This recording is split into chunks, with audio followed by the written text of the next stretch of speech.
सबसे पहले मैं आपको AS13 का रिवीजन करवाऊंगा, थोड़ा डिटेल रिवीजन होगा, और रिवीजन के लिए मैं आपके ये नोट्स अपने फॉलो करूंगा। आपके पास जो भी नोट्स है आप आराम से कर सकते हो, अगर नोट्स के बिना देख रहे हो तो भी कर सकते हो, ठीक है। चलिए, यस, नोट्स के अंदर मैं आ रहा हूं। यहां मैंने अलग से बना के रखा है important rules for investment in shares and debt instruments. Debt instrument मतलब डिबेंचर्स।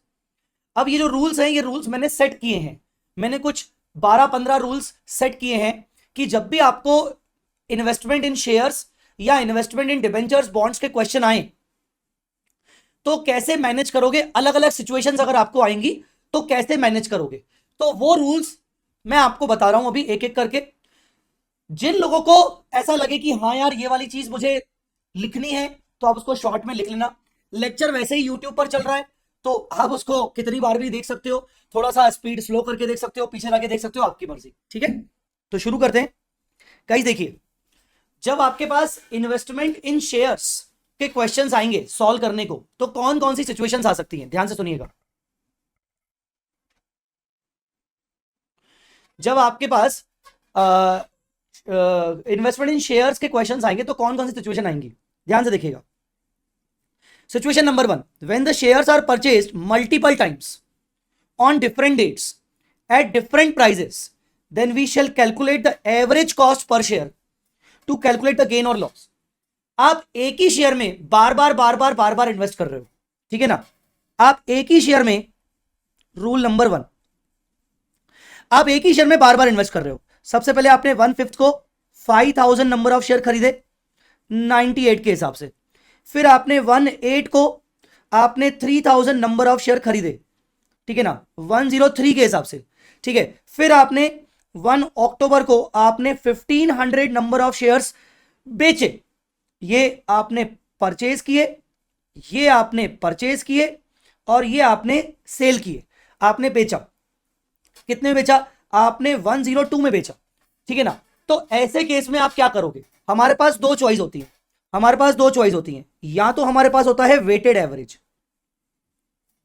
क्या होता है वेटेड एवरेज, या तो हमारे पास होता है फीफो, या तो हमारे पास होता है फीफो।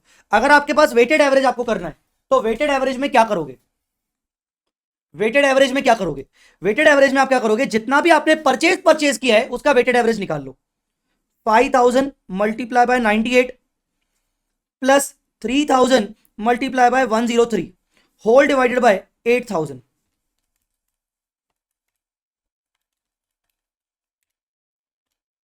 Divided by 8000। तो आपके पास ये आ गया 99.875। ये आ गया आपका एवरेज, वेटेड एवरेज कॉस्ट। ये वेटेड एवरेज कॉस्ट आ गया। जब आप बेचोगे, सेल करोगे, तो गेन ऑन सेल कैसे निकालोगे, गेन ऑन सेल कैसे निकालोगे, गेन ऑन सेल आपका कैसे निकलेगा। तो गेन ऑन सेल के लिए आप बोलोगे कि आपने बेचा 102 में और आपका वेटेड एवरेज कॉस्ट है 99.875 मल्टीप्लाई, आपने कितना बेचा, 1500 बेचा, तो 102 माइनस 99.875 मल्टीप्लाई बाय 1500, तो ये हो गया 31875, 31875,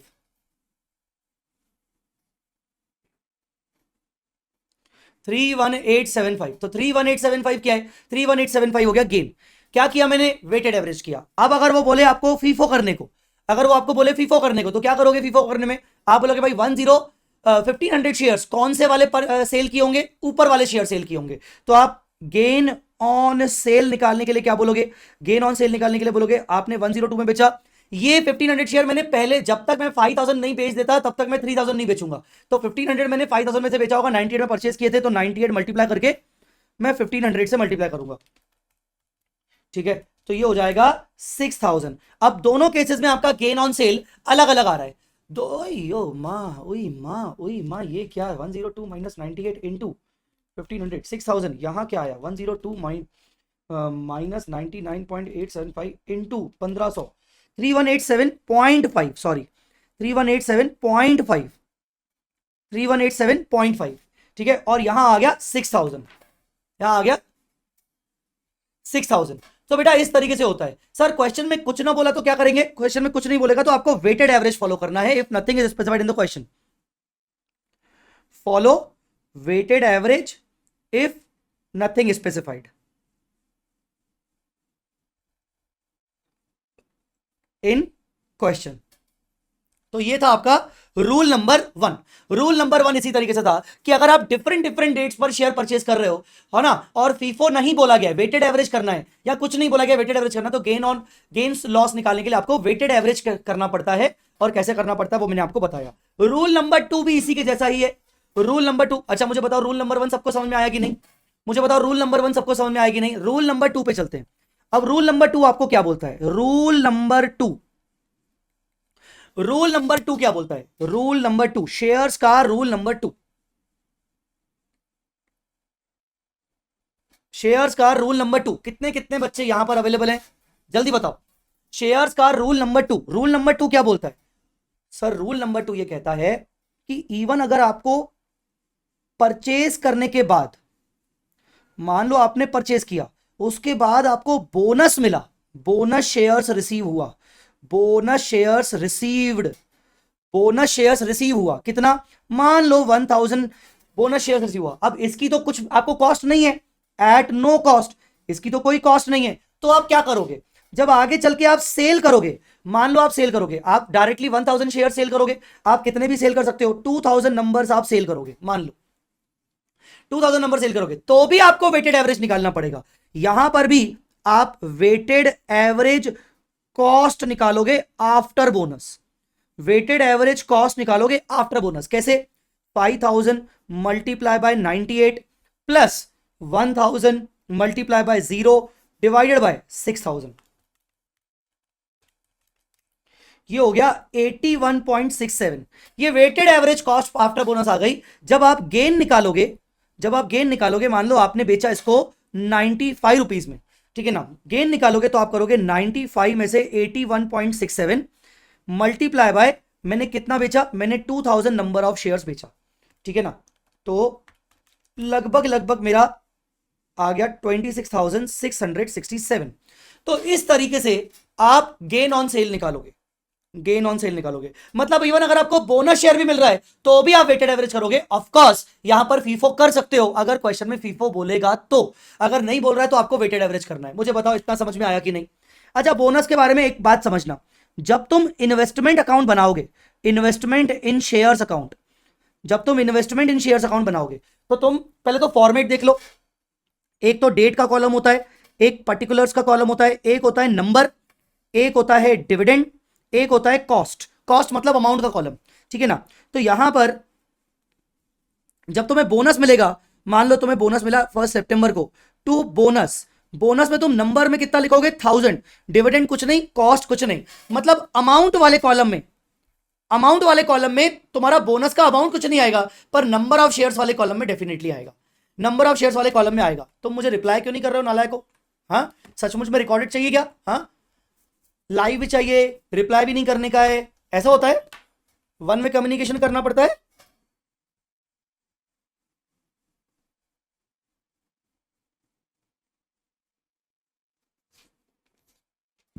हाँ, वन वे कम्युनिकेशन करना पड़ता है नालायक को। एक लेक्चर में क्या रिकॉर्डेड डाल दूं तो ऊपर नीचे हो जाते हो नालायक को। हाँ, ऊपर नीचे हो जाते हो, फिर लाइव हो, लाइव में फिर रिप्लाई नहीं करते हो। प्रोकास्टिनेशन तो हर जगह तुम्हारा लगने वाला है नालायक। चलो, तो ये हो गया तुम्हारा रूल 2, ठीक है।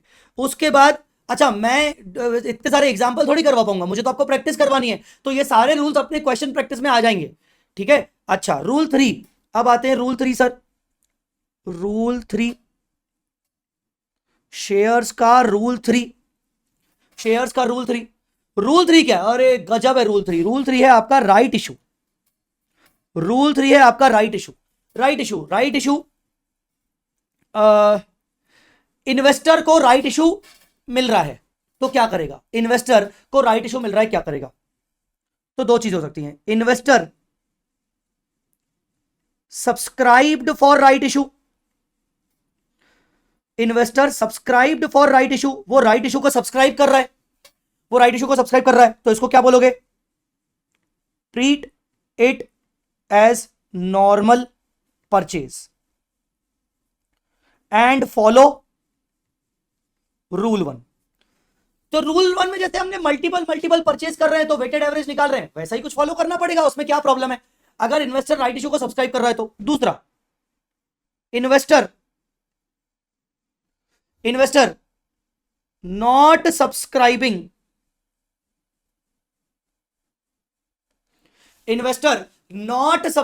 Right issue, investor not subscribing right issue subscribe नहीं कर रहा है, एंड ट्रांसफर द राइट, इसको बोलेंगे सेल ऑफ राइट। वो राइट को ट्रांसफर कर रहा है, वो राइट को सेल कर रहा है, मतलब मेरे को राइट नहीं चाहिए, मैं किसी को दे रहा हूं, तो वो क्या करेगा, उसको आएगा proceeds of sale of right issue, उसको पैसा आएगा।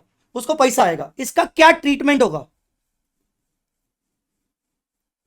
इसका ट्रीटमेंट क्या होगा? एक है आपका जनरल रूल, वो क्या बोलता है? वो बोलता है ट्रांसफर टू P&L, जितना पैसा आए उसको P&L में ट्रांसफर करो, उसको इन्वेस्टमेंट अकाउंट में मत ले जाओ, इन्वेस्टमेंट अकाउंट में मत ले जाओ, ठीक है। पर दूसरा पॉइंट है, एक एक्सेप्शन है, दूसरा एक्सेप्शन है। राइट इशू तुमने सेल कर दिया, तुम्हें पैसे आ गए, एक्सेप्शन है। एक्सेप्शन क्या है? एक्सेप्शन है deduct from cost of investment की कॉस्ट से डिडक्ट करो। मतलब ये तुम इन्वेस्टमेंट अकाउंट बना रहे हो, इसको बाय सेल कर दो, बाय बैंक, ये हो जाएगा तुम्हारा सेल प्रोसीड्स। सर ये एक्सेप्शन हमें कब फॉलो करना है? When to follow this exception?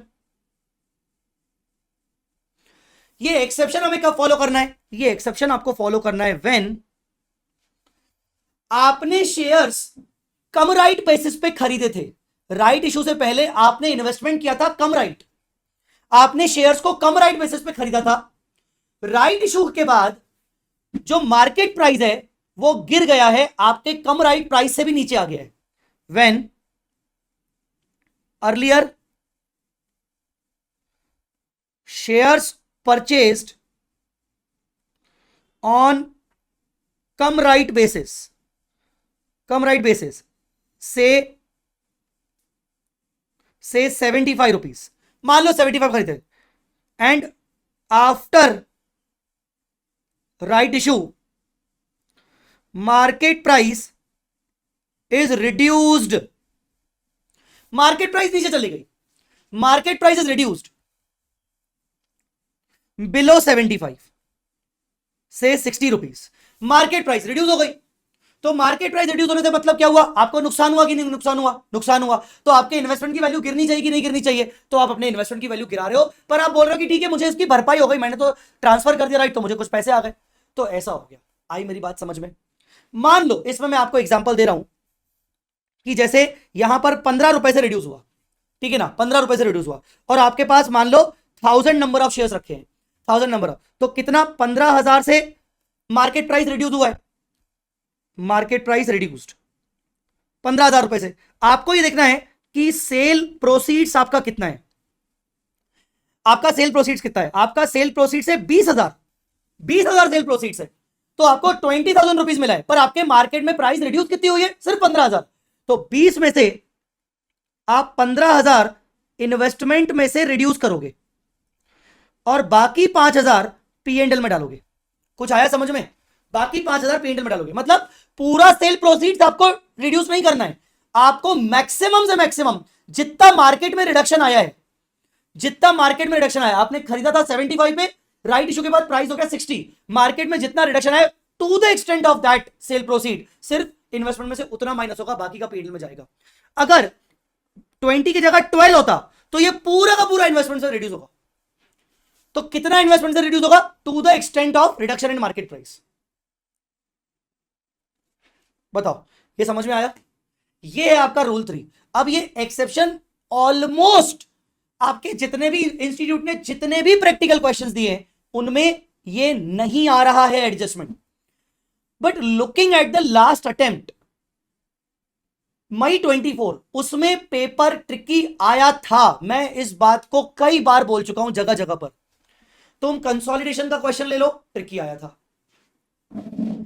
तुम अमेलगमेशन का क्वेश्चन ले लो, एक छोटा सा पॉइंट ट्रिकी आया था। सब क्वेश्चन लग रहा था देखे देखे, बट कुछ में ट्रिकी थी। AS7 का क्वेश्चन ट्रिकी आया था। AS2 का तो नया क्वेश्चन आ गया, हमारी किताब में ऑलरेडी था। ज्वाइंट प्रोडक्ट बाय प्रोडक्ट का क्वेश्चन था। सीए फाइनल का क्वेश्चन उन्होंने लड़ा था। पूरी इंडिया में हमारे जितने भी स्टूडेंट्स हैं वो सब करके आए थे क्वेश्चन वो। तो मानो ना मानो, looking at the last attempt, looking at the result scenario, मुझे ऐसा लगता है कि ये चीज, ये ट्रिकी चीज कभी ना कभी इंस्टीट्यूट डालेगा। ठीक है। सो आपको sale proceeds, exceptionally sale proceeds आपको इन्वेस्टमेंट की कॉस्ट से माइनस करना है to the extent of reduction in market price. ठीक है ना, आई बात समझ में? So that was rule number 3। Clear बेटा? चलो, उसके बाद रूल नंबर 4। अब आते हैं रूल नंबर 4।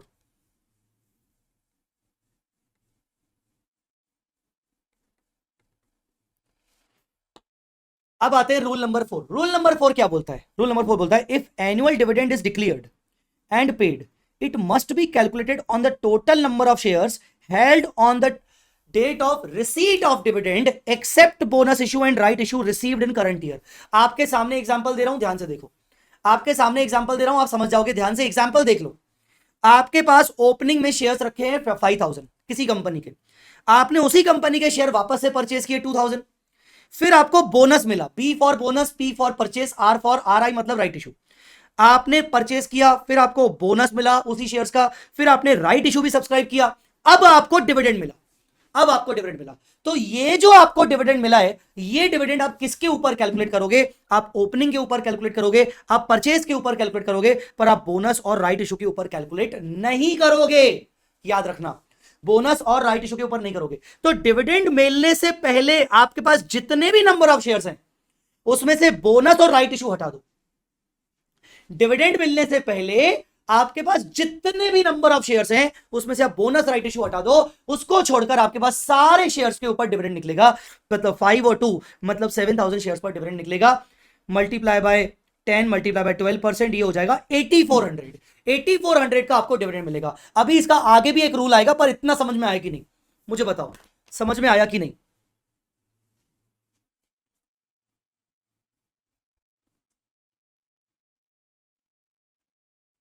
ऑडिट हब, बिल्कुल मैं वो क्वेश्चन समझ गया हूं। तुम जो क्वेश्चन बोल रहे हो, I will definitely discuss that question जब मेरा क्वेश्चन प्रैक्टिस आएगा। ठीक है ना? हो सकता है वो आज की क्लास में ना आए, वो कल की मतलब जो नेक्स्ट लेक्चर होगा AS13 का उसमें आएगा।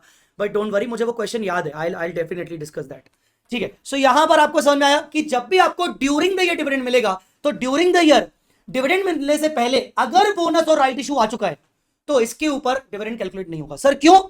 बिकॉज लॉजिक सिंपल सा है, डिविडेंड अगर ड्यूरिंग द ईयर मिल रहा है तो वो पिछले साल का होगा, क्योंकि डिविडेंड हमेशा नेक्स्ट AGM में कैलकुलेट होता है, डिक्लेयर होता है। तो ये डिविडेंड लास्ट ईयर का होगा, और लास्ट ईयर बोनस और राइट इशू थे ही नहीं, आउटस्टैंडिंग। अब आप बोलोगे सर लास्ट ईयर तो परचेज भी नहीं था। अबे नालायक, परचेज तो मैंने मार्केट से किया है, ये शेयर तो मार्केट में पहले से ही लिस्ट होके हो रखे थे ना।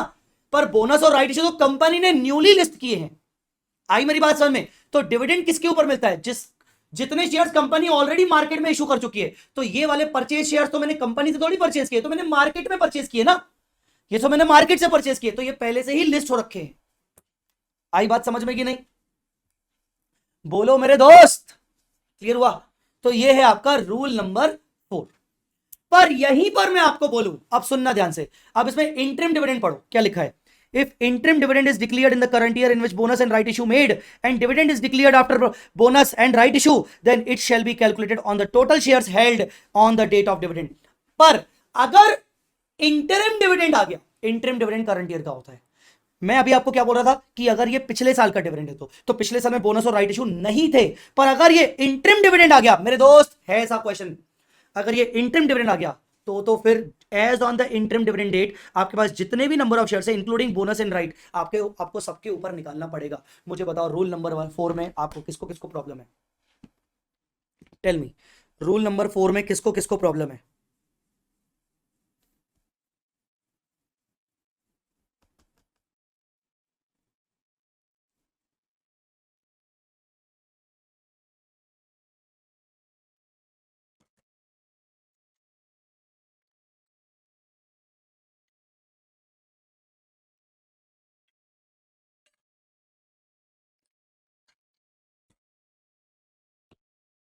चलिए अब आते हैं, जैसे ये इंटरम डिविडेंड का भी बता दिया, 5000 परचेज किया, 2000 परचेज किया और बोनस और राइट इशू और इंटरम डिविडेंड देते तो सबके ऊपर निकलेगा, ठीक है ना।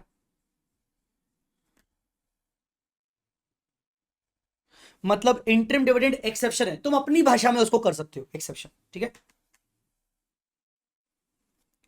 ठीक है, अब आते हैं रूल नंबर 5 पे। तो रूल नंबर 4 तो मैंने कुछ लिखा ही नहीं भाई, सीधी बात है, वो तो मतलब समझ गए होगे। अब आते हैं रूल नंबर 5 पे। रूल नंबर 5 बहुत इंपॉर्टेंट है। Dividend received in on investment, आपको डिविडेंड मिला, शेयर्स के ऊपर आपको डिविडेंड मिल गया, ठीक है। अब जो डिविडेंड आपको मिला है उसको आपको ये देखना है कि वो डिविडेंड जो आपको मिला है वो प्री एक्विजिशन पीरियड का है कि पोस्ट एक्विजिशन पीरियड का है, क्योंकि दोनों डिविडेंड के ट्रीटमेंट अलग अलग होते हैं। अगर वो प्री एक्विजिशन पीरियड का डिविडेंड है तो सर सबसे पहले सर ये प्री और पोस्ट होता क्या है पहले ये बता दो। देखो, वो पीरियड जिस पीरियड में मेरे पास शेयर्स नहीं थे, पर उस पीरियड का मुझे डिविडेंड आज मिला है क्योंकि मेरे पास अभी शेयर्स आ गए हैं। मान लीजिए मैंने 2-4 दिन पहले ही शेयर्स खरीदे हैं मार्केट से और आज मुझे कंपनी ने डिविडेंड दे दिया पिछले साल का। अब पिछले साल का डिविडेंड मुझे मिला है क्योंकि मैं आज कंपनी का शेयर होल्डर हूं, मुझे ये देखना पड़ेगा कि ये डिविडेंड पिछले साल का है तो पिछले साल में शेयर होल्डर था क्या, नहीं ना। इसको बोलूंगा प्री एक्विजिशन पीरियड का dividend, dividend of pre acquisition period. दूसरा, लास्ट ईयर मैं शेयर होल्डर था और मुझे लास्ट ईयर का डिविडेंड अभी मिला है तो मैं बोलूंगा this is my dividend for post acquisition period. Post acquisition, जिस दिन खरीदा उसके बाद के पीरियड का, उसके बाद के पीरियड का डिविडेंड, ठीक है ना। ये होता है प्री, ये होता है पोस्ट। अब ट्रीटमेंट क्या होता है, प्री एक्विजिशन पीरियड का डिविडेंड अगर मुझे मिल रहा है मतलब उस पीरियड का मिल रहा है जिस पीरियड में मैं शेयर होल्डर था ही नहीं, पर क्योंकि मैं अभी शेयर होल्डर तो मुझे डिविडेंड मिल रहा है, तो उस पीरियड के डिविडेंड को मैं कभी भी अपने पीएनएल में नहीं लेके जाऊंगा, मैं उसको इन्वेस्टमेंट की कॉस्ट से माइनस कर दूंगा। मैं उसको पीएनएल में नहीं लेके जाऊंगा, इन्वेस्टमेंट की कॉस्ट से माइनस कर दूंगा। अगर किसी को लॉजिक सुनना है तो एक लाइन में सुन लो कि बेसिकली वो जो प्री एक्विजिशन पीरियड का जो डिविडेंड होता है वो हमारे लिए इनकम नहीं है, वो हमारे लिए रिकवरी ऑफ कॉस्ट है। मैं ये मान के चल रहा हूं कि मुझे पिछले साल का जो डिविडेंड मिला है, ठीक है ना, उतना हिस्सा जब मैंने शेयर अभी परचेज किया ना, वो शेयर के ऊपर मैं एक्स्ट्रा डिविडेंड पे करके आया हूं। मतलब मैंने जिससे भी डिविडेंड शेयर खरीदा है मैंने उस व्यक्ति को पिछले साल का डिविडेंड का भी अमाउंट दिया है और अब कंपनी से मुझे उस डिविडेंड को प्राप्ति हो रही है, मतलब मुझे उसकी रिकवरी हो रही है, ठीक है। तो प्री एक्विजिशन पीरियड का डिविडेंड पीएनएल में जाता है, पोस्ट एक्विजिशन पीरियड का dividend sorry pre acquisition period का डिविडेंड इन्वेस्टमेंट से माइनस होता है और पोस्ट एक्विजिशन पीरियड का डिविडेंड पीएनएल में जाता है। पर हमें पता कैसे चलेगा कि डिविडेंड प्री एक्विजिशन का है कि पोस्ट एक्विजिशन का, तो सिंपल सी बात है, बहुत ही सिंपल शॉर्टकट है। अगर तुझे एनुअल डिविडेंड मिल रहा है, अगर तुझे एनुअल डिविडेंड मिल रहा है तो ओपनिंग बैलेंस पर जो भी तेरे को डिविडेंड मिलेगा तो उसको पोस्ट मानेगा। सर क्यों, देख ओपनिंग बैलेंस है मतलब तूने पिछले साल शेयर्स खरीद लिए होंगे, डिविडेंड भी पिछले साल का है मतलब पोस्ट है ना, पिछले साल खरीद लिए उसके बाद के पीरियड का है। पर अगर तूने करंट ईयर में शेयर्स परचेज किए हैं, ये क्या है, on shares on sorry on opening balance shares on current year purchase shares, तूने शेयर अभी परचेज किए, ठीक है ना, और तेरे को अभी डिविडेंड भी मिल गया, तो वो डिविडेंड तो है तो पिछले साल का। मैंने यहां पर बताया था तेरे को कि डिविडेंड जो मिला है वो पिछले साल का होगा, तो है तो वो पिछले साल का और तूने खरीदा अभी है तो वो हो गया प्री। और प्री एक्विजिशन पीरियड का डिविडेंड तू क्या करेगा, तो उसको इन्वेस्टमेंट की कॉस्ट से रिड्यूस करेगा। तो एंट्री क्या होगी प्री की, bank account debit to investment, जबकि पोस्ट की क्या होगी, bank account debit to PNL. तो इसका मतलब जो मैंने तुम्हें ये इन्वेस्टमेंट का कॉलम बनवाया था कि अगर वो अब देखो यहां पर उसको कैसे लिखोगे, यहां पर तुम्हारा क्या आता है नंबर, यहां पर क्या आता है डिविडेंड, यहां पर क्या आता है अमाउंट, ठीक है ना। यहां पर तुम्हारा पोस्ट एक्विजिशन डिविडेंड आता है। ये जो डिविडेंड का कॉलम है ना ये पीएनएल का कॉलम है, ये पीएनएल का एक तरीके से मतलब इनकम का कॉलम है, पीएनएल ना बोल के मैं इनकम बोलूं, ये तुम्हारी इनकम है। पर अगर post acquisition period pre acquisition period है तो प्री एक्विजिशन डिविडेंड तुम्हारा यहां आएगा, बस तुम्हें ये ध्यान रखना है, ठीक है ना, समझ गए। तो शॉर्टकट बहुत सिंपल है, एनुअल डिविडेंड मिला है, ओपनिंग बैलेंस पर जो भी मिला है वो पोस्ट, करंट ईयर परचेज पर जो भी मिला है वो प्री। अब देख, तो पिछले वाले सवाल में देख, तेरे को एनुअल डिविडेंड कितना मिला, 12% मिला। किसके ऊपर? ओपनिंग के ऊपर और परचेज के ऊपर। बोनस और राइट इशू के ऊपर मिला नहीं। तो जो परचेज के ऊपर तेरे को मिला है वो प्री है, और जो ओपनिंग के ऊपर मिला है वो पोस्ट है। तो इसलिए तू देखेगा कि मैंने 8400 के डिविडेंड को दो हिस्सों में डिवाइड कर लिया, 2400 और 6000। अगर तू निकालेगा तो 2400 को मैंने प्री कर दिया, तो कि मैंने ताकि मैंने इन्वेस्टमेंट से माइनस कर दूं, और 6000 मेरा पोस्ट है ताकि मैं उसको पीएनएल में ले जाऊं। ठीक है बेटा, क्लियर हुआ? तो ये रूल बहुत इंपॉर्टेंट है, 5th number.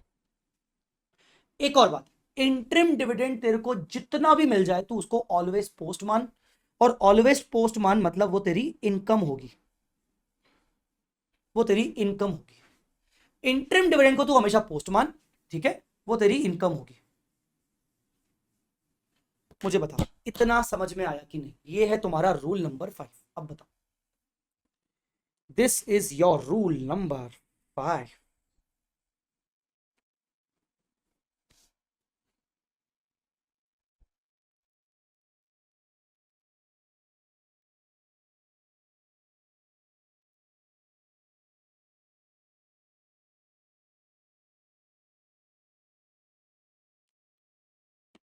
This is your rule number 5।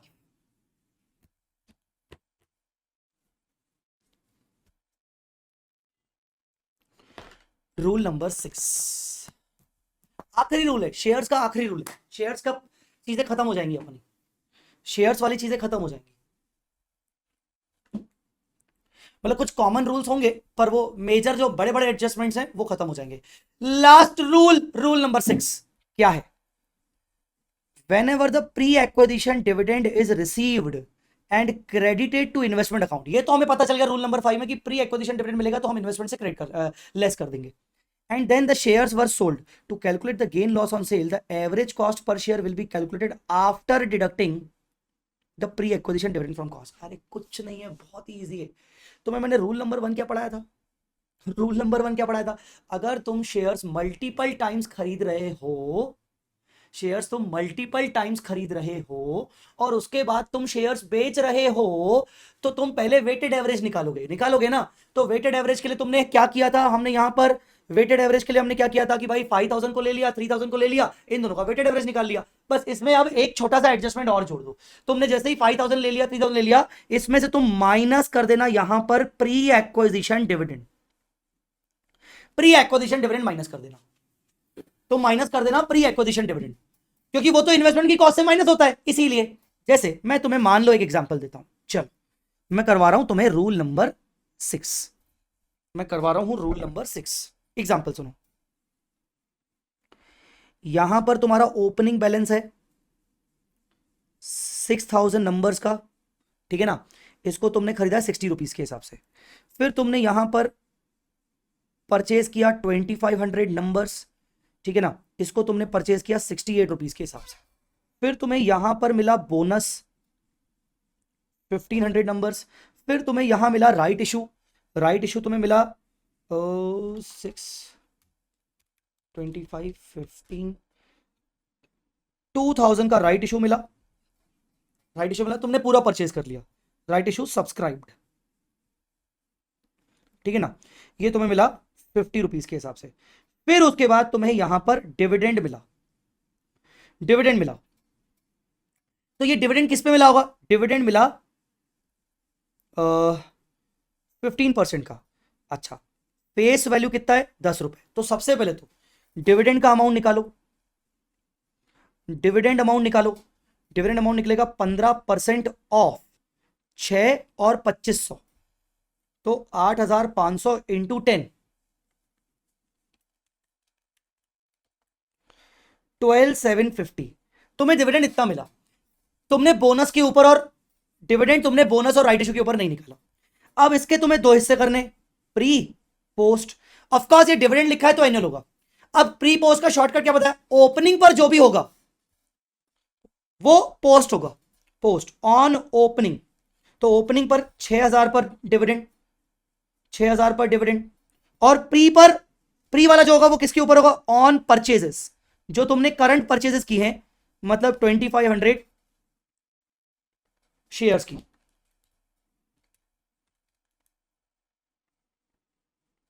$3750, 6,000, 10, 15%, ये हो गया 9,000, ये हो गया 9,000। बोल, ये हो गया 9,000। ठीक है, तो तू प्री 3750, ये 9,000, ये कहां जाएगा? पी एंडल में। ये कहां जाएगा? Investment reduction. अब मैं तेरे को एक और सिचुएशन दे रहा हूं। मान लो तूने यहां पर सेल किए, तू सेल कर रहा है, कितने सेल कर रहा है? 3,000 नंबर ऑफ शेयर सेल कर रहा है 70 रुपीज में। तू सेल कर रहा है। अब तू सेल कब कर रहा है? Opening, purchase, bonus, right, dividend लेने के बाद सेल कर रहा है। तो क्या करेगा तू? सबसे पहले वेटेड एवरेज निकालेगा। देख, क्वेश्चन में तेरे को अगर बोले फीफो, तो कोई टेंशन ही नहीं है। 3,000 शेयर जो है वो आउट ऑफ 6,000 में से हमने बेचे हैं। पर अगर वो वेटेड एवरेज करने को बोले तो क्या करेगा? 6,000 शेयर्स जिसकी कॉस्ट है 60, 2,500 शेयर्स जिसकी कॉस्ट है 68, बोनस इशू जिसकी कॉस्ट कुछ नहीं है, राइट इशू जिसकी कॉस्ट 50 है, माइनस यहां से तुझे करना है इन्वेस्टमेंट से रिडक्शन कर। ये सब इन्वेस्टमेंट की कॉस्ट है, तो रिड्यूस कर 3750, 3750 ये रिड्यूस कर ले और divided by total number of share, क्योंकि तू सेल कर रहा है सारे ट्रांजैक्शन के बाद। 6, 25, 15, 2, 12,000, 12,000 से डिवाइड कर दे। चलो बोलो, 6 into 60, 2,500 into 68 and 2,000 into 50 and 3,750 minus में, तो ये हो जाएगा 6262650, 6262650 डिवाइड बाय 12,000, तो ये हो जाएगा 52.1875, 52.1875। देखो यही आएगा सबका। देखो देखो, वो आ गया, आया कि नहीं? फिर ऐसे केस में आप गेन कैसे निकालोगे? 70 रुपीज में बेचा है, 52.1875 कॉस्ट पर यूनिट है, पर शेयर है, वेटेड एवरेज कॉस्ट इनटू आपने 3,000, आपने 3,000 नंबर ऑफ शेयर्स बेचे हैं, 70 रुपए यहां मैंने दे रखा है आपको। ठीक है, ये हो गया, गेन हो गया 53,437.5। तो रूल क्या था? रूल ये था कि अगर कोई प्री एक्विजिशन डिविडेंड रिसीव किया है तो वेटेड एवरेज निकालते वक्त न्यूमरेटर में वो प्री एक्विजिशन डिविडेंड माइनस कर लियो। ठीक है, that's all guys, that's all guys, that's all guys. समझ आया कि नहीं?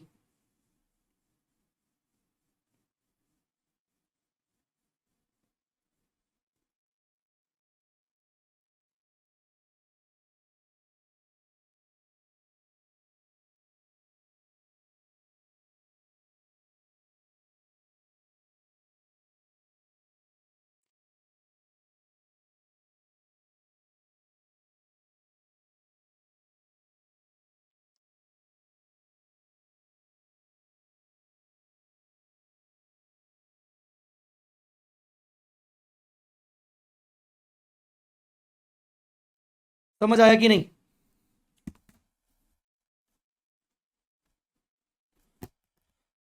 अगर आपको इसमें कोई कंफ्यूजन है तो मुझसे पूछ लीजिए, बिकॉज आप रिप्लाई नहीं कर रहे हो। ठीक है ना? तब तक मैं स्क्रीन चेंज कर देता हूं, मेरे सारे रूल्स हो गए शेयर्स के, कुछ कॉमन रूल्स है वो भी डिस्कस करने, तब तक आप देख लो।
बोलिए, समझ में आया कि नहीं?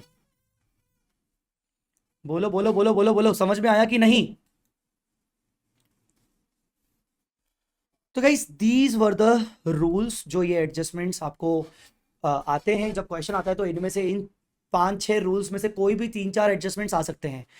जस्ट इसको सिंप्लीफाई करने के लिए मैंने इसको रूल बनाया है। क्या ये रूल एज पर AS 13 है? ऐसा कुछ नहीं है, ये AS 13 के अंदर नहीं लिखा है, मैंने सिर्फ इसको सिंप्लीफाई किया है अपने हिसाब से, ठीक है, तो ताकि बच्चों को जल्दी समझ आए, ठीक है। बोलो बोलो बोलो बोलो बोलो। हाँ, डिबेंचर्स के रूल्स पे बात करेंगे, पर उसके पहले कुछ common rules for shares and debentures, बहुत ही कॉमन रूल्स है, 4-5 कॉमन रूल्स है, पहले उसको देख लेते हैं, पहले उनको देख लेते हैं, ताकि शेयर्स की कुछ बची हुई बातें भी खत्म हो जाए, कवर अप हो जाए, ठीक है ना। क्या sir? We should always record the investments, चाहे वो शेयर्स हो चाहे डिवेंचर्स हो, at the time of purchase के टाइम पर, at acquisition cost, not at face value. हाँ सर, हमें तो पता है। नहीं बेटा, लिखने में पढ़ने में तो आपको लग रहा होगा क्या दिक्कत है सर, प्रॉब्लम क्या है। क्वेश्चन आता है ना, बहुत सारे बच्चे उलझते हैं, सर मैं फेस वैल्यू लिखूं कि जो कॉस्ट प्राइस है वो लिखूं।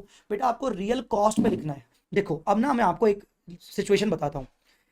कभी कभार क्या होता है, जब हम इन्वेस्टमेंट अकाउंट बनाते हैं ना, अब वो शेयर का हो चाहे डिवेंचर का हो, हम यहां पर डेट पर्टिकुलर के बाद पता है क्या लिखते हैं?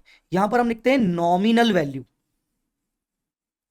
फिर आप लिखते हो यहां पर डिविडेंड, या फिर आप लिखते हो इंटरेस्ट, फिर आप लिखते हो यहां पर कॉस्ट। देखिए दोनों में फर्क, ये डिविडेंड वाला तो कोई दिक्कत ही नहीं है बेटा, यहां आपको लिखना होता है फेस वैल्यू, और ये होता है आपका रियल कॉस्ट, और ये कॉलम हमारे लिए सबसे जरूरी होता है। ये तो सिर्फ प्रेजेंटेशन पर्पस से है, जो भी आपका गेन लॉस निकलेगा, बैलेंसिंग फिगर निकलेगा, मेजरली आपको ये कॉस्ट वाले कॉलम पर ध्यान देना है, और इसके अंदर आपकी रियल कॉस्ट आएगी, फेस वैल्यू नहीं आएगी, ये ध्यान रखिएगा। दूसरा, brokerage paid at the time of purchase shall be added to the cost of investment, brokerage paid at the time of sale shall be deducted. बहुत इंपॉर्टेंट एडजस्टमेंट है, दोनों के अंदर आता है शेयर्स और डिवेंचर्स में। आप जब परचेज कर रहे हो तो ब्रोकरेज पे कर रहे हो, तो सोचो परचेज कर रहे हो तो आपका कैश आउटफ्लो हो रहा है, क्योंकि परचेज कर रहे हो तो कैश देना पड़ रहा है, और ब्रोकरेज में भी कैश देना पड़ रहा है, दोनों दोनों केसेस में क्या हो रहा है? आउटफ्लो। को लिख के देखो, ठीक है ना। परचेज के टाइम पर क्या क्या हो रहा है? परचेज के टाइम पर आपका एक हो रहा है कैश आउटफ्लो ऑफ परचेज, और ब्रोकरेज दे रहे हो तो ये भी आपका कैश आउटफ्लो है, तो क्या करोगे? इन दोनों को प्लस कर लोगे, तो ब्रोकरेज को कॉस्ट में ऐड कर दोगे। जबकि सेल करते वक्त मुझे बताओ, इनफ्लो कैश आ रहा है फ्रॉम सेल, ठीक है ना, और ब्रोकरेज पे कर रहे हो, ब्रोकरेज पेड यहां पर आपका हो रहा है आउटफ्लो, तो ये आपको नेट करना पड़ेगा, ये नेट करना पड़ेगा, मतलब नेट कैश रिसीव्ड करना पड़ेगा। तो अगर ब्रोकरेज पे कर रहे हो, परचेज के टाइम पर ऐड कर देना, और डायरेक्ट तुम्हारी कॉस्ट के अंदर वो ब्रोकरेज आ जाएगी, और सेल के टाइम पर ब्रोकरेज को सेल वैल्यू में से लेस कर देना। ये ध्यान रखना पड़ेगा तुम्हें, ठीक है ना, ये तुम्हें ध्यान रखना पड़ेगा, बिकॉज ब्रोकरेज के चक्कर में तुम्हारा गेन और loss on sale of asset, sale of investment पे भी निकालना पड़ता है, और उसके लिए अगर क्वेश्चन में ब्रोकरेज है तो नेट सेल वैल्यू निकालना पड़ेगा, तभी तुम्हारा गेन सही आ पाएगा, ठीक है। क्वेश्चन मैं करूंगा तो बता दूंगा। To calculate brokerage, we have to make the calculation on actual cost always, not on face value if nothing is mentioned. Sir अगर ब्रोकरेज परसेंटेज फॉर्म में बोली गई है, सर ब्रोकरेज बोली गई है 1%, अब क्या करेंगे सर? 1% किसका? 1% फेस वैल्यू का कि 1% कॉस्ट का? तो बेटा 1% ओरिजिनल कॉस्ट का करना है, 1% ओरिजिनल कॉस्ट का करना है, अगर क्वेश्चन में कुछ भी मेंशन नहीं है तो। अगर क्वेश्चन में मेंशन है तो आप उसको फेस वैल्यू पे निकालिए, कि फेस वैल्यू पे निकालना है तो बोला है तो, नहीं तो कॉस्ट पे निकालेंगे। इंटरेस्ट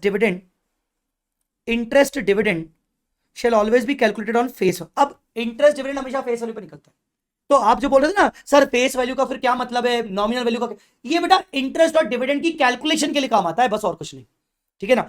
तो इंटरेस्ट डिविडेंड की कैलकुलेशन फेस वैल्यू पर निकलती है, कॉस्ट प्राइस पर नहीं निकलती है। लास्ट रूल नंबर 14 क्या बोल रहा है? Interest income shall always be calculated on time proportion basis.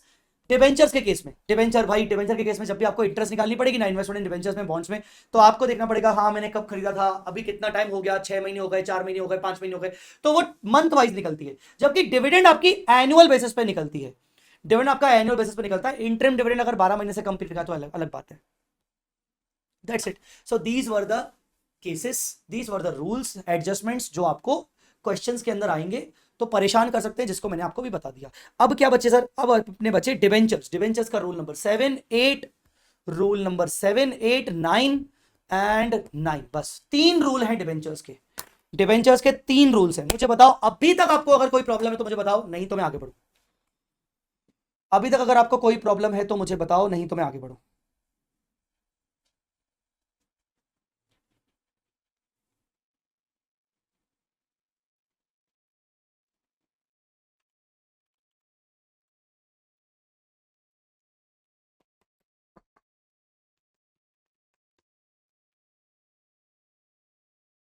नहीं है प्रॉब्लम तो ठीक है, मुझे 5 मिनट का टाइम दीजिए, 5 मिनट्स का मुझे ब्रेक दीजिए, ठीक है ना? 5 मिनट का अपन ब्रेक लेते हैं,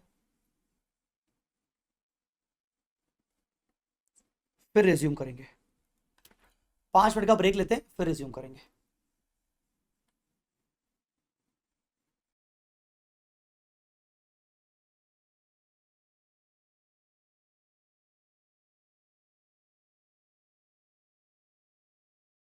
हाँ जी guys, welcome back after the break. Sir while calculating gain on sale of investment brokerage is deducted while purchase of investment why brokerage is added to the cost of investment? बेटा simple सी बात है, तू share खरीद रही है 50 rupees का, पर तूने 2 रुपए का ब्रोकरेज दिया है, तो तेरे को शेयर कितने का पड़ा? 52 का पड़ा ना। तूने 50 का खरीदा, 2 रुपए का तूने ब्रोकरेज दिया, तो तू क्या बोलेगी लोगों को जाके कि सुनो ना मैंने ना 52 का शेयर खरीदा है?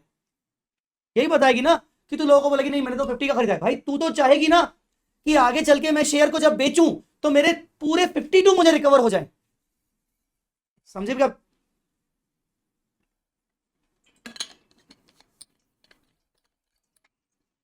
समझी बात?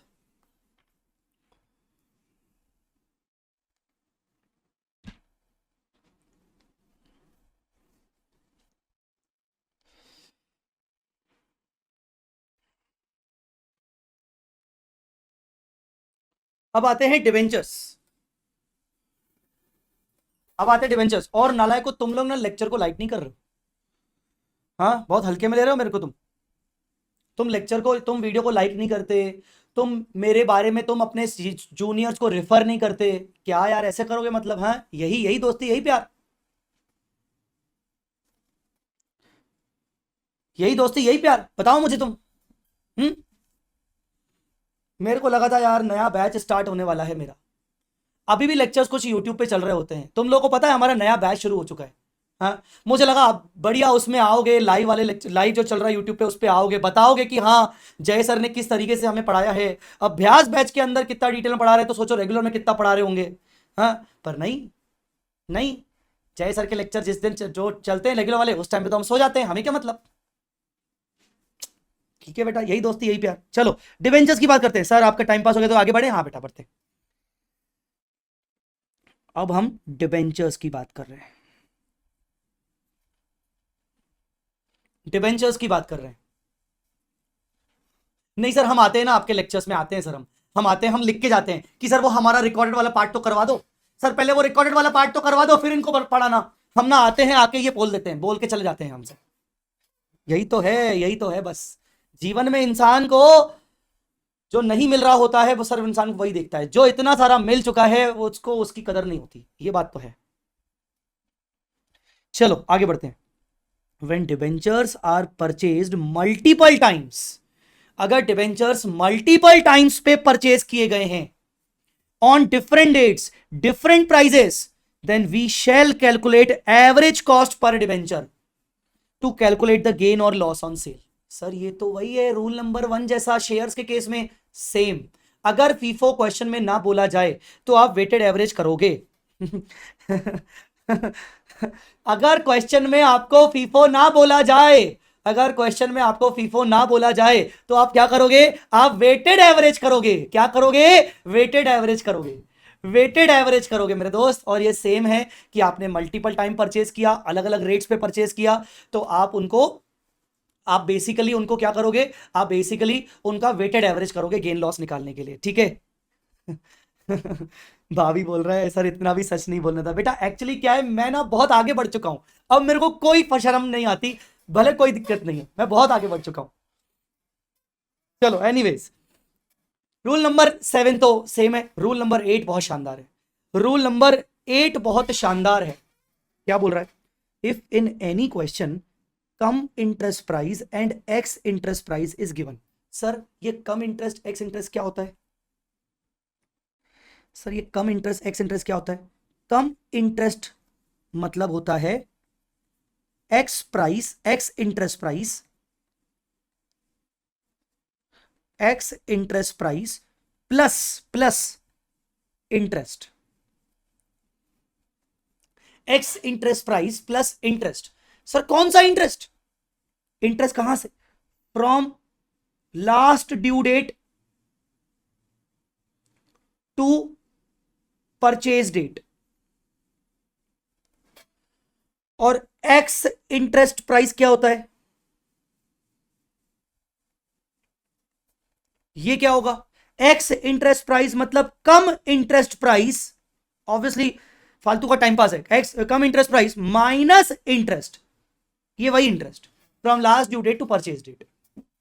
कुल मिला के मैं शेयर मार्केट से परचेज कर रहा हूं 80 रुपीज का, मैं 80 रुपीज का शेयर परचेज कर रहा हूं मार्केट से, ठीक है ना। अब ना प्लीज ये ना शेयर नहीं है, मैं डिबेंचर परचेज कर रहा हूं। अब डिबेंचर के ऊपर क्या होता है ना, हर month to month interest due होता जाता है। तो मैं जिस दिन परचेज कर रहा हूं, मान लीजिए मेरी परचेज डेट है, मेरी परचेज डेट है 1 जुलाई, और last time, last due date क्या थी? लास्ट टाइम इंटरेस्ट की ड्यू डेट थी 31 मार्च। तो मैं जिस व्यक्ति से, जैसे यहां पर शुभ गुप्ता करके एक बच्चा दिख रहा है, मान लो डिबेंचर शुभ के पास रखे थे, ये डिबेंचर शुभ के पास रखे थे 31 मार्च को, तो इंटरेस्ट उसको मिल गया होगा। अप्रैल में भी डिबेंचर शुभ के पास है, मई में भी शुभ के पास है, जून में भी शुभ के पास है। मैंने ये डिबेंचर परचेज कर लिए शुभ से किस दिन? 1 जुलाई को। तो शुभ मुझसे कह रहा है कि सर मैं आपसे 80 रुपीज तो लूंगा ही लूंगा, पर साथ ही साथ अप्रैल मई जून का भी तो इंटरेस्ट के लिए शुभ एलिजिबल है ना। शुभ शुभ बोल रहा है सर इंटरेस्ट भी तो शुभ को मिलना चाहिए ना, अप्रैल मई जून का, क्योंकि उसने होल्ड करके रखा था। पर कंपनी अगला जो इंटरेस्ट देगी, कंपनी अगला इंटरेस्ट मान लो 31 मार्च नेक्स्ट ईयर देगी।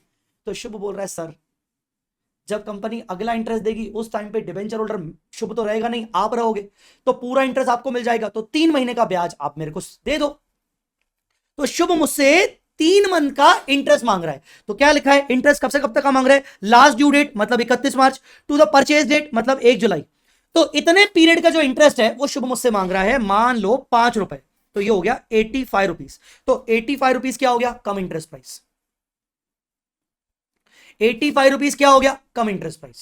सर ये 5 रुपए कैसे निकाला गया? सिखा लूंगा, टेंशन क्यों ले रहे हो, ठीक है। और एक्स इंटरेस्ट प्राइस क्या होगा भाई? 85 अगर आपके पास कम इंटरेस्ट प्राइस दिया है तो उसमें से 5 रुपीज इंटरेस्ट माइनस कर लो, तो आपका 80 रुपीज एक्स इंटरेस्ट प्राइस निकल आएगा। अब या तो कभी आपको क्वेश्चन में एक्स दिया होगा तो इंटरेस्ट ऐड करके तुम कम निकाल लोगे, कभी तुम्हें कम दिया होगा तो इंटरेस्ट लेस करके तुम एक्स निकाल लोगे। समझा कि नहीं? क्लियर हुआ? अब ये तो मैंने तुम्हें समझा दिया कम और एक्स होता क्या है। इन दोनों प्राइजेस में से रियल कॉस्ट क्या होती है? पे मैंने 85 किया है एज अ जय चावला इन्वेस्टर, मैंने जब डिबेंचर खरीदा तो मैंने 85 पे किया है, पर AS 13 बोलता है कि तू अपने इन्वेस्टमेंट को एक्स प्राइस पे रिकॉर्ड करेगा, तू अपने इन्वेस्टमेंट की कॉस्ट एक्स प्राइस पे रिकॉर्ड करेगा। जो 5 रुपए तूने इंटरेस्ट एक्स्ट्रा पे किया है वो तो वैसे भी तुझे आगे चल के कंपनी से रिकवर हो जाएगा, क्योंकि आज तू शुभ को ये 3 मंथ्स का इंटरेस्ट पे कर रहा है, पर बाद में कंपनी तेरे को 12 मंथ्स का इंटरेस्ट देगी तो तू कंपनी से रिसीव करेगा। तो इन एनी वे तू 12 मंथ का जब इंटरेस्ट रिसीव करेगा तो उसमें तेरे ये 3 मंथ्स का तो रिकवर हो जाएगा ना, और नेट नेट तेरी 9 महीने की इंटरेस्ट इनकम होगी। तो इंटरेस्ट को तू कभी भी कॉस्ट में ऐड नहीं करेगा। Interest shell always be recorded at ex interest price, sorry debenture shell always be recorded, investment shell always be recorded at ex interest price. Interest को तू अलग से इंटरेस्ट वाले कॉलम में डालेगा, ठीक है। कैसे करेंगे? अरे भैया,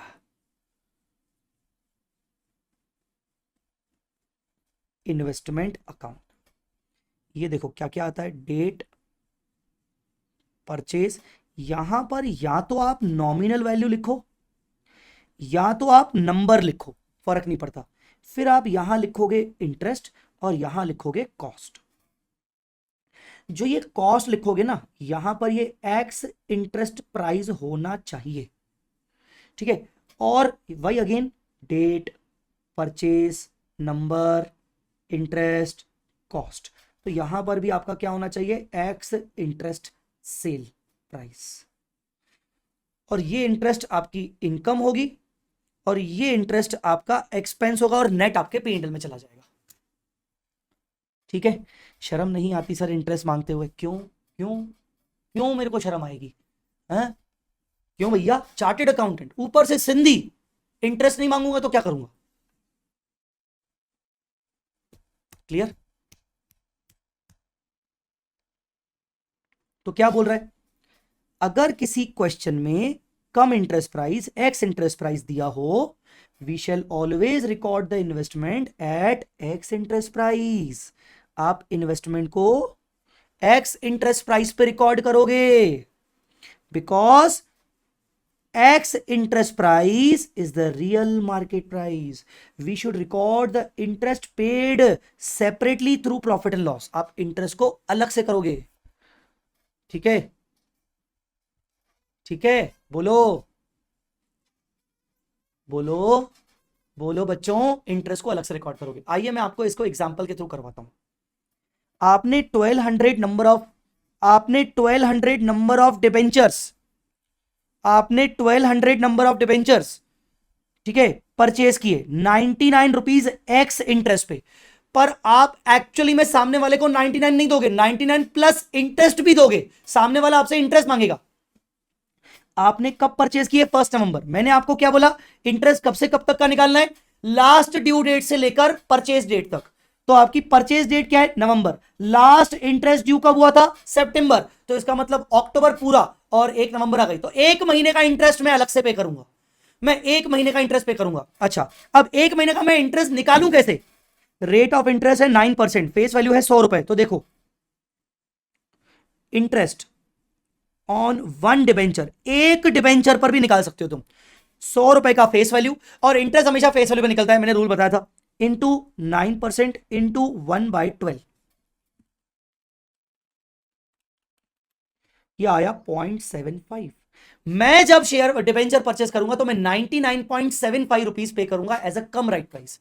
देखिए जी क्या है, देखिए आइए, मैंने 30th, अच्छा कब परचेज किया, 1 नवंबर। तो 1 अप्रैल को कुछ नहीं, 30 सितंबर को इंटरेस्ट ड्यू हुआ, ठीक है, अगर हुआ होगा तो ये 30 सितंबर।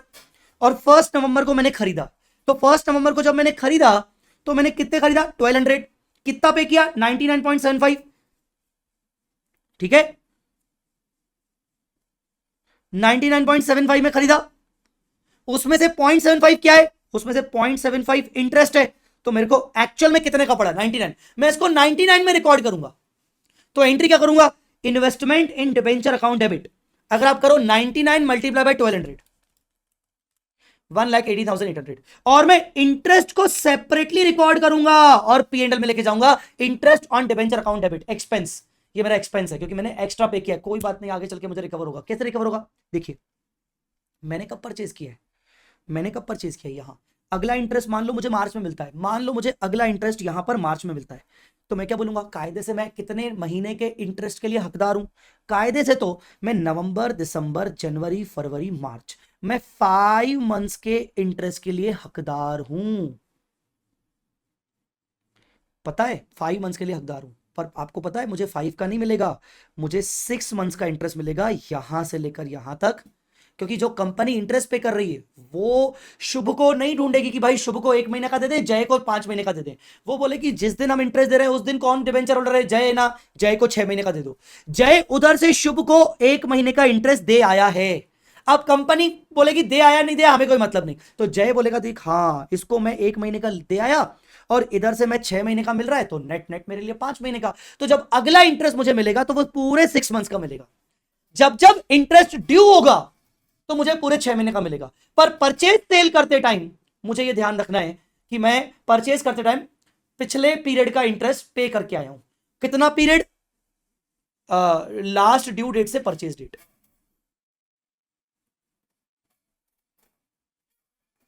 ठीक है, क्लियर? क्लियर आया समझ में कि नहीं? चलो बोलो जी, रूल नंबर 8 सबको क्लियर है कि नहीं? रूल नंबर 8 सबको क्लियर है कि नहीं?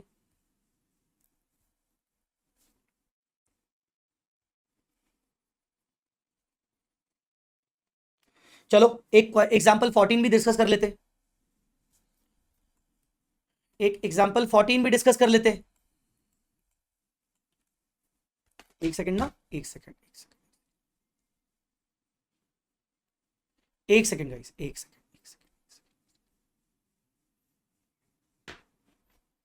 एग्जाम्पल 14 तब तक आप पढ़ो,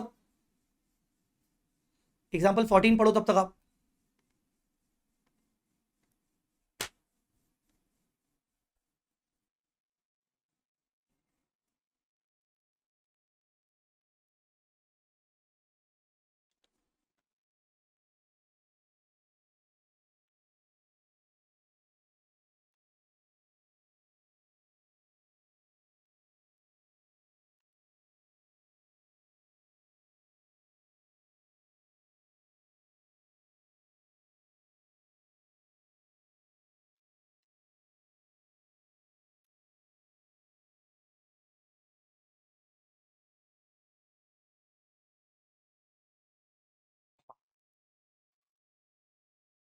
क्या बोल रहा है?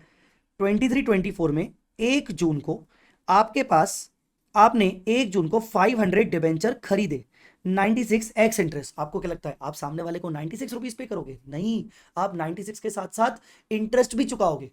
Interest is payable on every 6 months. सितंबर और मार्च इंटरेस्ट आपको 6-6 महीने में मिलता है, सितंबर और मार्च में मिलता है। ठीक है ना? इंटरेस्ट आपको कब कब मिलता है? सितंबर और मार्च में। तो देखिए, तो जैसे 1 अप्रैल से कहानी शुरू हुई, तो 1 अप्रैल से जस्ट एक दिन पहले क्या आता है? 31 मार्च। तो इसका मतलब यहां पर इंटरेस्ट मिल चुका होगा 31 मार्च को। हम कब खरीदें? 1 जून को। तो मुझे बताओ, जब मैं खरीद रहा हूं तो मैं कितने महीने का इंटरेस्ट पे करूंगा? लास्ट ड्यू डेट मतलब मार्च से लेकर अभी की परचेज डेट मतलब 1 जून। तो अप्रैल मई 2 महीने का इंटरेस्ट पे करूंगा। अच्छा, रेट क्या है? 12%। 12% रेट तो बहुत ईजी होता है, बिकॉज 100 रुपीज का 12% करोगे तो 12 रुपए आएगा, और 12 रुपए इंटू 1/12 करोगे तो 1 रुपया आएगा पर मंथ। पर मंथ 1 रुपया आएगा। तो इंटरेस्ट हर महीने का कितना हो गया? 1 रुपया। तो अप्रैल मई का कितना हो गया? 2 रुपया। तो मैंने 96 पे किया एक्स, और 2 रुपए का इंटरेस्ट, तो मैंने कुल मिला के 98 पे किया होगा। आई बात समझ में? बोलो बेटा क्लियर? उसके आगे इंटरेस्ट, ये 1 जून हो गया। आगे ऑन 1 जनवरी, रुको, जनवरी से पहले बीच में सितंबर आएगा, बीच में सितंबर आएगा। अब सुनो ध्यान से, जब जब इंटरेस्ट ड्यू होगा पूरे पूरे 6-6 महीने का निकलेगा। तो ये मत बोलना कि मैंने तो 1 जून को खरीदा था, तो जून जुलाई अगस्त सितंबर, मुझे तो बस 4 का ही मिलेगा। भाई तू उधर 2 का पे करके आया है, तो तुझे इधर 6 का मिलेगा, तब जाके तेरा नेट 4 बचेगा, समझे? तो जब जब इंटरेस्ट कंपनी के द्वारा पे किया जाएगा, कंपनी के द्वारा पे किया जाएगा, तो हमेशा 6 महीने का ही निकलेगा। तो तेरे को 6 महीने का इंटरेस्ट निकलेगा 500 डिबेंचर्स पर। 500 डिबेंचर्स पर 6 महीने का इंटरेस्ट तेरे को 3000 मिलेगा। अब देख, तेरे को ये इंटरेस्ट इनकम है तेरे लिए, और जो तू यहां पे करके आया है 2 × 500 मतलब 1000, ये तेरे लिए एक्सपेंस है मेरे भाई, ये तेरे लिए एक्सपेंस है। समझ में आया कि नहीं? ये तेरे लिए एक्सपेंस है।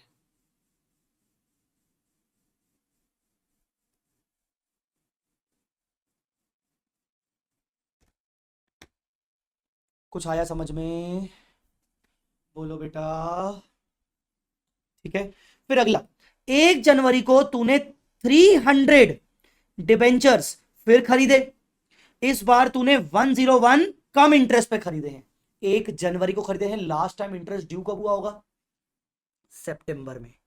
अक्टूबर, नवंबर, दिसंबर, 3 मंथ्स का इंटरेस्ट तुझे यहां पर भी पे करना पड़ा होगा, और ये प्राइस 101 कम है, मतलब इसमें से इंटरेस्ट माइनस करो तो बचेगा कितना? 98x। ठीक है, अब मुझे बता, तू इन्वेस्टमेंट रिकॉर्ड कितने पे करेगा? 98। और तू अलग से इंटरेस्ट रिकॉर्ड करेगा 3 रुपीज। ठीक है, ठीक है सर। फिर उसके बाद 31 मार्च को अगेन इंटरेस्ट ड्यू होगा कंपनी के द्वारा। जब भी कंपनी के द्वारा इंटरेस्ट ड्यू होगा, आप इसको 6 महीने के हिसाब से निकालोगे। आप इसको 6 महीने के हिसाब से निकालोगे। अब बताओ, आपके पास यहां कितने डिबेंचर थे? 500। आपने यहां कितने खरीदे? 300। तो आपको टोटल यहां कितना मिलेगा? 800 नंबर ऑफ डिबेंचर्स के ऊपर आपको इंटरेस्ट मिलेगा 6 मंथ्स का। ये हो गई आपकी इनकम। और ये 3 × 300 मतलब 900 हो गया आपका एक्सपेंस। आया समझ में?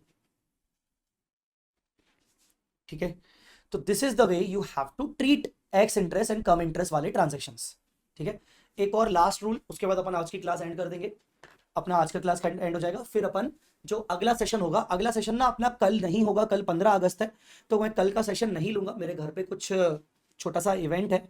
15 अगस्त का इवेंट नहीं है ऑफकोर्स, मेरे घर पे कुछ छोटा सा इवेंट है। तो मैं कल क्लास नहीं लूंगा, मैं आपकी क्लास परसों ले सकता हूँ, परसों मैं आपको करवाऊंगा। ठीक है, अगर ले पाया तो हो सकता है शायद मैं कल अगर ले पाया, जिसके चांसेस कम है, तो मैं शायद लेट इवनिंग लूँ। लेट इवनिंग, बहुत ही लेट इवनिंग या नाइट वगैरह में लूँ, वो भी मैं आपको बता दूंगा। चलिए, AS23 के बारे में बता रहा हूं मैं आपको, लोड मत लो, मैं आपको बता रहा हूं कि मैं क्या करने वाला हूं। Don't worry, don't worry, don't worry. अभी last case, last rule. Sir if sale purchase is on due date, कौन सा इफेक्ट पहले देना पड़ेगा? सर अगर सेल परचेज ड्यू डेट पे हुआ है तो देखो, परचेज अगर ड्यू डेट पे हुआ है तो भी आपको कम इंटरेस्ट ऐड करना पड़ेगा। पर अगर आपको सेल किया है, आपने सेल किया है, तो आप इसमें बोलोगे कि आपको इंटरेस्ट रिसीव हो गया होगा, अब आप सेल कर रहे हो तो आप एक्स पे ही सेल कर रहे हो, क्योंकि आपको इंटरेस्ट मिल गया होगा, ऐसा मान के चलना है। ठीक है, लास्ट रूल क्या है? In case of debentures and bonds, while sale of these securities to calculate gain or loss on sale, always compare। वाह, ये बहुत इंपॉर्टेंट है। अब जब तुझे पता है कि तू इन्वेस्टमेंट को एक्स प्राइस पे रिकॉर्ड कर रहा है, भले तू खरीदते वक्त एक्स्ट्रा इंटरेस्ट पे कर रहा है, तो तू सेल करते वक्त भी एक्स्ट्रा इंटरेस्ट चार्ज कर रहा होगा। जैसे शुभ ने मुझे बेचा था, तो शुभ कह रहा था सर 96 के साथ साथ मैं आपसे 2 रुपए भी लूंगा, मैं तो 98 लूंगा।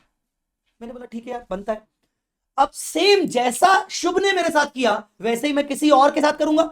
मैं जब उसको बेचूंगा तो मैं क्या बोलूंगा कि यार मैं अब बेच रहा हूं, तो मैं सामने वाले से 98 तो लूंगा ही लूंगा, पर मैं उससे इंटरेस्ट भी कलेक्ट करूंगा, क्योंकि मेरे को 3 महीने का इंटरेस्ट मिलना चाहिए, क्योंकि लास्ट इंटरेस्ट ड्यू हुआ था सितंबर में, अभी मैं बेच रहा हूं 1 जनवरी को, तो मैं भी तो कलेक्ट करूंगा 101।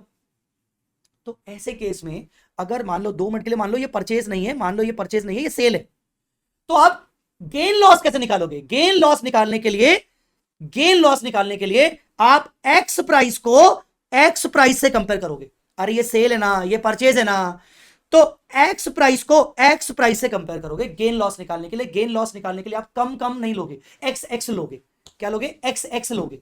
हाँ ठीक है, तो यही वाला रूल है। और साथ ही साथ उसमें यह भी बोल रहा है, जो मैंने आपको कॉमन रूल समझाया था ब्रोकरेज वाला, कि अगर सेल करोगे तो ब्रोकरेज को माइनस करना पड़ेगा, और परचेज करोगे तो ब्रोकरेज ऐड करना पड़ेगा। तो देखो गेन लॉस कैसे निकलेगा? एक्स इंटरेस्ट सेल वैल्यू, उसमें से ब्रोकरेज माइनस कर दो, और overall minus x interest purchase value, उसमें परचेज वाली ब्रोकरेज ऐड कर दो। तो ये ब्रोकरेज ऑन परचेज है और ये ब्रोकरेज ऑन सेल है। तो ब्रोकरेज को तुम सेल वैल्यू से माइनस कर दो, सेल वैल्यू कौन सी? एक्स वाली। ब्रोकरेज को तुम परचेज में ऐड कर दो, कौन सी परचेज? एक्स वाली परचेज। फिर तुम्हारा गेन लॉस आ जाएगा। Rule number 9।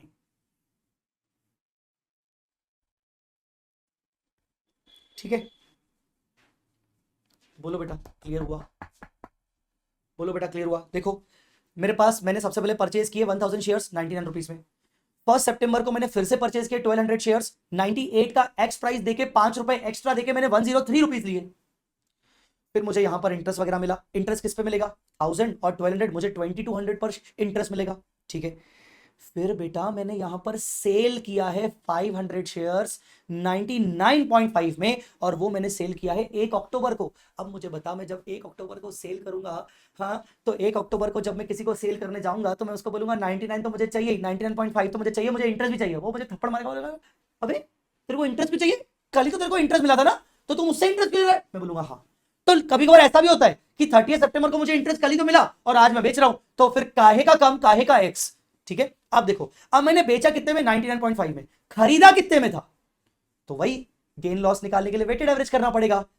1000 multiply bye 99, 1200 multiply by 98, x value लेना है, डिवाइड बाय 2200, ये मेरा एवरेज कॉस्ट आ गया। इसको कंपेयर करूंगा मैं 99.5 से, तो मेरा गेन ऑन सेल आ गया 525। आया समझ में? अगली बार मैंने फिर से सेल किया 700 शेयर डिवेंचर्स, पर इस बार जब मैं सेल कर रहा हूं तो जनवरी में सेल कर रहा हूं, तो सामने वाले को मैं कह पाऊंगा कि भाई लास्ट टाइम मुझे इंटरेस्ट सितंबर में मिला था, तो मुझे तेरे से 3 महीने का इंटरेस्ट चाहिए, तो मैंने उससे इंटरेस्ट लिया 3 महीने का, और मैंने बेचा है 102.5 कम इंटरेस्ट में, तो मुझे मिला कितना, 99.5 एक्स इंटरेस्ट मेरा सेल वैल्यू है। इसको मैं कंपेयर करूंगा अपनी एवरेज कॉस्ट से 98.45, देखो जी 99.5 99.5 98.45 एवरेज कॉस्ट से कंपेयर करूंगा तो सेल आएगा। गेन लॉस निकालने के लिए परचेज का वेटेड एवरेज कर लिया, पर जब परचेज कॉस्ट को सेल कॉस्ट से, सेल वैल्यू से कंपेयर करोगे तो दोनों चीजें एक्स एक्स होनी चाहिए, ऑब्वियसली ब्रोकरेज का इफेक्ट करने के बाद। अब ये जितनी भी मैं बातें करवा रहा हूं, ये मैं आपको क्वेश्चंस के अंदर करवाऊंगा तो आपको और क्लियर हो जाएंगी।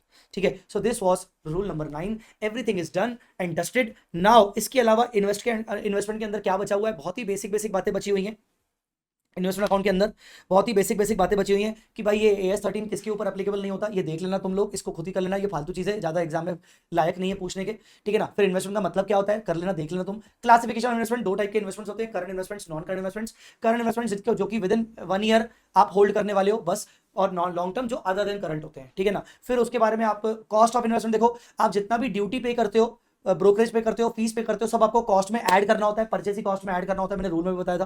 ठीक है ना, अगर आप इन्वेस्टमेंट खरीद रहे हो नॉन कैश में, तो आपने क्या पे किया है उसकी फेयर वैल्यू, शेयर्स दिया है उसकी फेयर वैल्यू, जो भी एसेट दिया है उसकी फेयर वैल्यू, जो भी फेयर वैल्यू आपको रिलायबल है। ठीक है ना, इन्वेस्टमेंट से जो भी आपको इंटरेस्ट डिविडेंड इनकम आती है वो सब पेंट में लेके जाते हो। एक्सेप्शन इसका बस वो है कि अगर आप sale proceeds from right issue कर रहे हो, राइट इशू के राइट्स को ट्रांसफर करके सेल प्रोसीड आया और वो एक्सेप्शन में आता है, तो इन्वेस्टमेंट की कॉस्ट से लेस करते हो, मैंने रूल नंबर 3 में पढ़ाया था।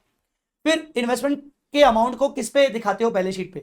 तो अगर आपके करंट इन्वेस्टमेंट है तो cost and fair value which ever is lower, अगर आपके लॉन्ग टर्म इन्वेस्टमेंट है तो हमेशा कॉस्ट पे दिखेगा। हाँ, आप इसको लोअर, आप इसको डाउन कर सकते हो, अगर मार्केट वैल्यू कम है तो आप इसको डाउन कर सकते हो, अगर अदर देन टेम्पररी डिक्लाइन है इन्वेस्टमेंट की वैल्यू में। अगर लॉन्ग टर्म इन्वेस्टमेंट है उसमें डिक्लाइन हो रहा है, नीचे हो रही है वैल्यू, अगर वो टेम्पररी है तो आप कॉस्ट पे दिखाओ, अगर वो नीचे हुआ है और वो अदर देन टेम्पररी डिक्लाइन है, मतलब बहुत लंबे समय तक लग रहा है कि रिकवर नहीं हो पाएगा मार्केट, तो फिर आप उसकी वैल्यू घटा दो। ठीक है ना, फिर स्पेशल केसेस में ऐसा कोई ज्यादा चीजें नहीं है। रिक्लासिफिकेशन थोड़ा सा याद कर लेना, ये रटने वाला पॉइंट है कि जब तुम करंट इन्वेस्टमेंट को नॉन लॉन्ग टर्म में ले जाते हो तो lower of cost and fair value करते हो, मतलब वो जो करंट वाला फॉर्मूला है वही करते हो, एक बार लास्ट टाइम लगा के जाते हो। और लॉन्ग टर्म इन्वेस्टमेंट को जब तुम करंट में लेके जाते हो तो कॉस्ट और कैरिंग अमाउंट एक बार विच एवर इज लोअर करने के बाद तुम रिक्लासिफाई करते हो। बस ये इस पे क्वेश्चन आ सकता है, मैंने इसलिए इंपॉर्टेंट लिख के रखा है, इस पे क्वेश्चन आ सकता है, दैट्स इट, बस बाकी और कुछ नहीं है। डिस्क्लोजर वगैरह किसी काम के नहीं है, रूल मैंने तुम्हें पढ़ा लिया। तो ओवरऑल कॉन्सेप्चुअल अंडरस्टैंडिंग हमारी AS13 की हो चुकी है। चलिए गाइस, अभी के लिए इतना ही, बहुत बहुत धन्यवाद। आप सबसे एक ही रिक्वेस्ट है कि अगर आपको लग रहा है कि यस आपके साथ खड़ा हूं, आपके साथ मेहनत कर रहा हूं, तो प्लीज़ अपना फीडबैक मुझे ज़रूर दीजिए, लेक्चर्स के कमेंट में आप अपना फीडबैक ज़रूर दीजिए। और अगर आपको लगता है कि यस आई डिजर्व, सो आप अपने जूनियर्स को ज़रूर मेरे क्लासेस को रेफर कर सकते हो। ठीक है, thanks a lot guys, bye bye, take care, love you all.